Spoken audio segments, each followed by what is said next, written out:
Malaysia akhirnya mulai meniru teknologi pembayaran kris Indonesia. Tuan-tuan jangan terkejut, Malaysia negara kedua paling tinggi guna transaction online QR code dalam dunia. These are some things which shocked me about Malaysia after moving here from Sweden. One is how technologically advanced it is. So like all the QR codes at all the restaurants where you can... Kapan ya Indonesia tuh semaju Malaysia gitu? Jalanannya bagus, gedung-gedung tinggi, enak gitu, transportasi bagus. Free Palestine. Nih, itu motor gratis, mobil. Jadi tuh bayar cuman sekali dan ini Indo. Jalan dikit pungli, ini beda mas, ormasnya ini beda, terus aja duit pungli. Gimana mau sukses, gimana mau maju bule-bule, duit lagi ya. Bagaikan neraka dan surga kemajuan Indonesia dan Malaysia. Indonesia kalah. Assalamualaikum warahmatullahi wabarakatuh. Jumpa lagi para sahabat dan teman-teman dengan Mas Farhan. Gimana kabar-kabarnya? Semoga kalian semuanya sehat-sehat saja. Yang baru bergabung di videonya Mas Farhan, terima kasih banyak-banyak yang sudah setia menonton di channel ini. Saya doakan semoga kalian semua dimurahkan rezekinya, dipanjangkan umurnya, dijauhkan dari malak bahaya oleh Allah Subhanahu wa Ta'ala. Amin, amin ya rabbal alamin. Oke para sahabat dan teman-teman, di video kali ini Mas Farhan akan nge-reaction beberapa video yang sudah di-tag di TikTok Mas Farhan tentang tuduhan Malaysia katanya menjiplak QR daripada Indonesia para sahabat. Kiris macam itu. Kalau dekat Malaysia kan Tachingo macam itu, atau duit now macam itu para sahabat. Bahkan Malaysia sudah meluncurkan lebih dulu, lebih awal daripada Indonesia, yang diluncurkan oleh Malaysia tahun 2018. Indonesia tahun 2019. Bahkan penggunaannya para sahabat ini terbesar di dunia, bahkan masuk kategori nomor 2 di belakang China. Penggunaan kiris ini para sahabat. Ini kok malah ada video sekarang netizen Indonesia yang mengatakan kiris Indonesia dijiplak duit now Malaysia. Ini gelak lah aku tengoknya para sahabat. Bahkan ini apa ya, tak masuk akal macam itu. Malaysia mulai lebih dulu, Indonesia yang meniru, malah sekarang yang dituduh Malaysia yang menjiplak para sahabat. Dan para sahabat penasaran seperti apa kan videonya? Kita tonton sama-sama. Mas Farhan akan ringkasin dalam sebuah video pendek. Kita tonton sama-sama. Apa-apa benda boleh komen di bawah, asal jangan bergaduh. Tapi jangan lupa bantu sokong channel ini dengan like, comment, share, dan subscribe-nya. Kita tonton sama-sama. Let's go. Oke guys, kita lagi di wisata. Kok di Malaysia gak ada pungli? Tapi harganya tuh lihat tuh. Mobil RM5, motor kok gratis, free Palestine. Nih, itu motor gratis, mobil, jadi tuh bayar cuman sekali dan ini resmi gitu ya. Jadi dikelola dengan baik wisatanya gitu loh. Indo.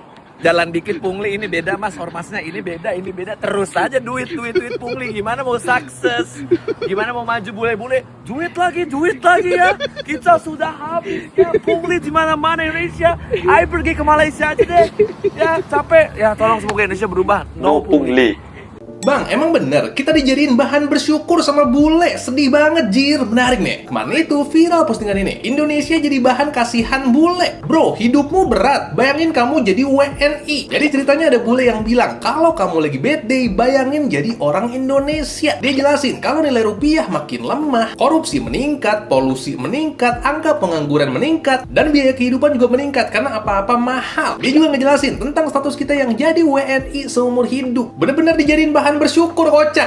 Tapi pertanyaannya, omongan dia bener apa enggak? Kita baca, miris betapa rakusnya Bupati Langkat, seragam SD dikorupsi dan jabatan Kepsek diperjualbelikan. KPK sita aset 21,2 M Bupati Sukoharjo. Duit hasil peras anak buah dipakai renovasi rumah. Ini baru berita-berita korupsi yang kecil. Belum lagi kalau lihat berita korupsi yang emas 74 kilo dan total sampai 477 miliar. Itu baru berita korupsi. Belum lagi kalau kita lihat berita-berita tentang pajak. Lari pakai Strava kena pajak, jualan online di e-commerce kena pajak, top up game kena pajak. Semua di mana bumi dipijak, di situ aku dipajak. Di sisi lain ada WNI yang pindah ke luar negeri bikin video kayak gini. Uang pajak TKI di Selandia Baru kok malah dikembalikan? Jadi ada WNI yang kerja di Selandia Baru atau New Zealand, bayar pajak, duitnya malah dibalikin ke dia. Dia bingung, kok pemerintahnya nggak mau duit sih? Ada juga berita kayak gini nih, Singapura tiba-tiba bagi BLT, jutaan warga dapat 11,89 juta. Intinya pemerintah negara lain pada bantu rakyatnya biar makmur. Masa iya negara kita nggak begini? Nggak mungkin lah. Nggak mungkin.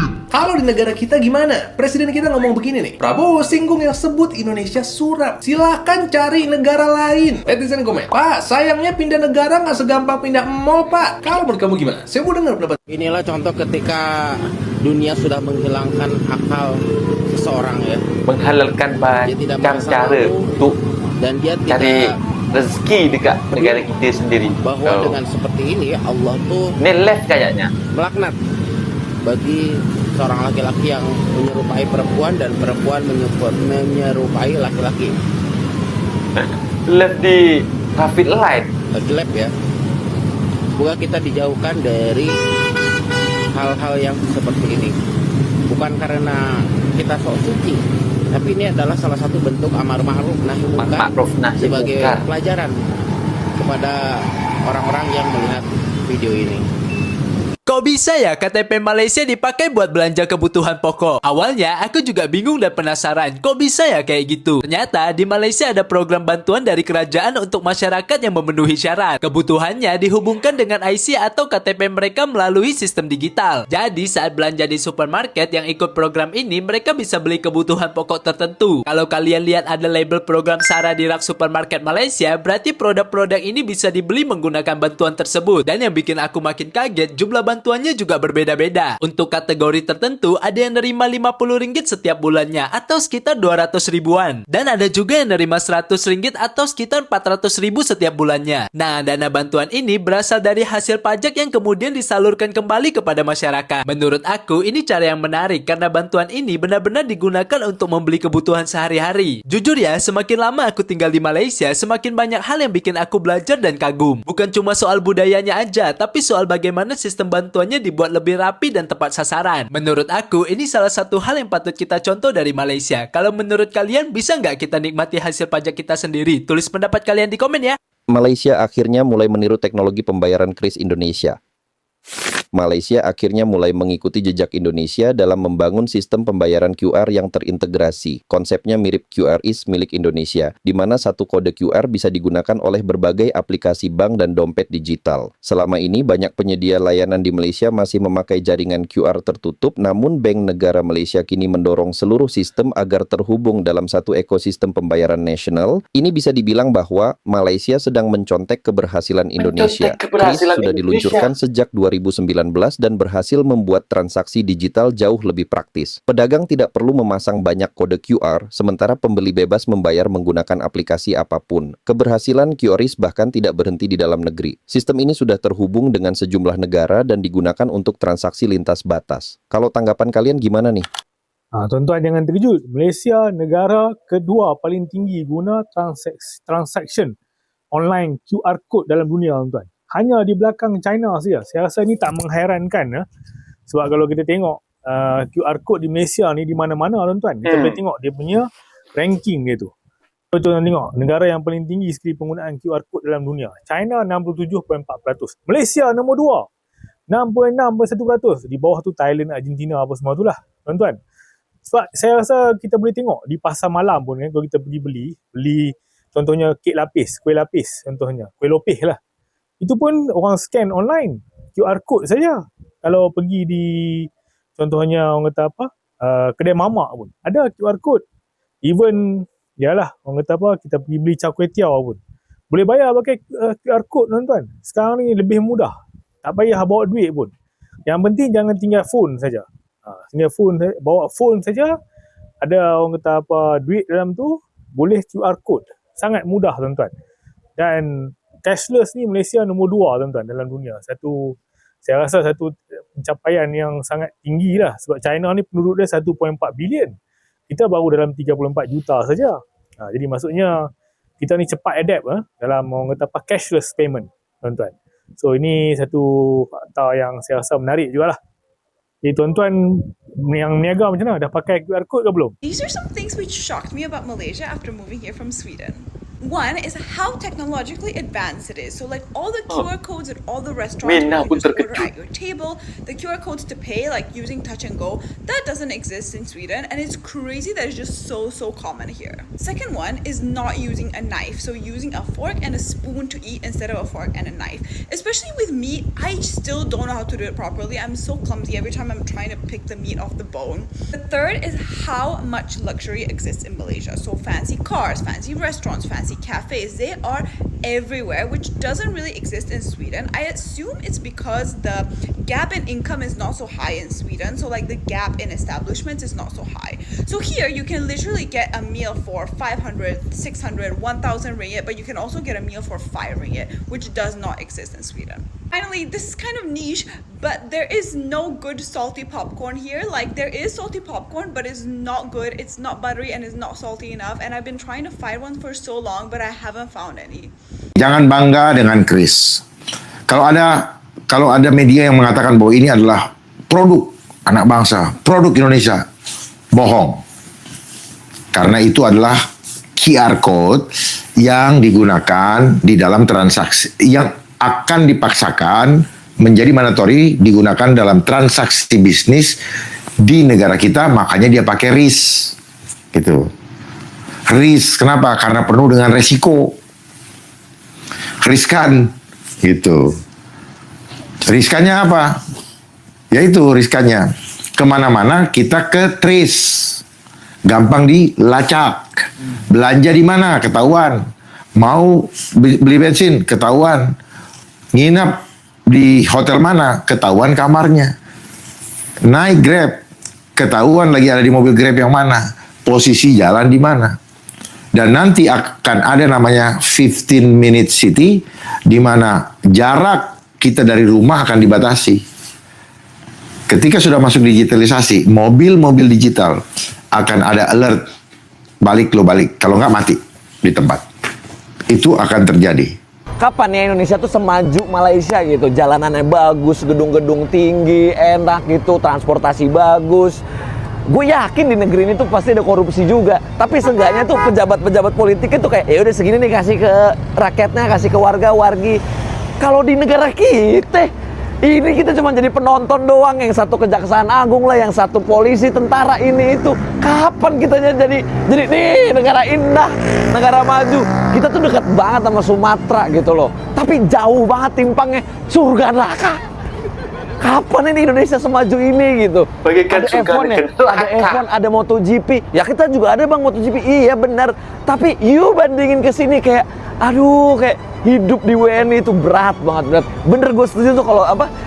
Dikira nikah adalah ibadah yang paling berat. Enggak men, ternyata ibadah yang paling berat adalah menjadi warga negara Indonesia. Kapan menjadi Malaysia? Nah, itu dia para sahabat dan teman-teman. Video yang sudah kita simak, bahwasanya banyak orang Indonesia yang sekarang mengupload sebuah video yang katanya Kris yang Indonesia yang sudah berhasil katanya para sahabat. Ini malah diciplak oleh Malaysia oleh Duit Now macam itu.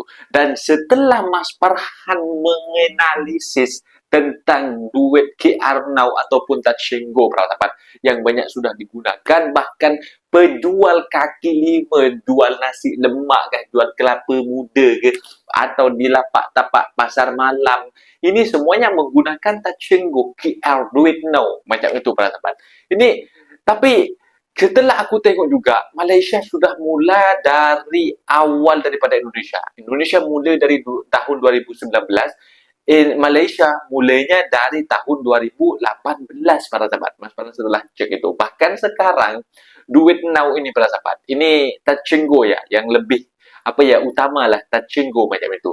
Boleh remitan, hantar duit ke mana-mana negara. Ini sekarang para TKI ataupun pekerja daripada Indonesia para sahabat sekarang menggunakan penghantaran jasa Touch 'n Go. Banyak sekarang remitan para sahabat. Harganya juga berbaloi macam itu. Bahkan Touch 'n Go ini para sahabat, ketika Mas Farhan balik ke Indonesia kemarin, itu diubah negaranya Indonesia, mata uangnya itu langsung berubah mata uang Indonesia loh. Bahkan diubah dengan China, diubah negara Thailand. ini diubah negara Vietnam. Boleh para sahabat. Ini canggihnya duit now yang ada dekat Malaysia. Bahkan kalau Indonesia, kiris yang di Indonesia para sahabat masih banyak yang problem yang tidak tahu ketika begitu travel ke negara orang termasuk ke Malaysia, banyak yang gagal untuk menggunakan karena tidak tahu memverifikasi macam itu. Jadi untuk kemajuan dari teknologi modern, MENA pun mereka itu sanjung Malaysia. Ini aku tengok sebuah video bahwanya kiris ini bukan ciptaan produk lokal Indonesia katanya para sahabat. Ada yang satu video tadi laki-laki ya para sahabat. Mereka mengatakan ini risky, bahaya macam itu katanya. Risk macam itu para sahabat. Dalam mengomentari tentang kiris yang ada di Indonesia. Dan kemajuan, meskipun kalau kita berbicara tentang kemajuan Malaysia Indonesia, bagaikan langit dan bumi, dan kata abang tadi bagaikan neraka ke surga katanya para sahabat. Aduh, korupsi kejaksaan, Polri, tentara, apalah dekat Indonesia ni. Korupsi, macam mana nak sejahtera macam itu. Mungkin videonya sampai di sini para sahabat, dan teman-teman apabila ada kata benda yang silap, Mas Farah minta maaf sebesar-besarnya, mohon dibenarkan di kolom komentar. Undur diri. Wassalamualaikum warahmatullahi wabarakatuh.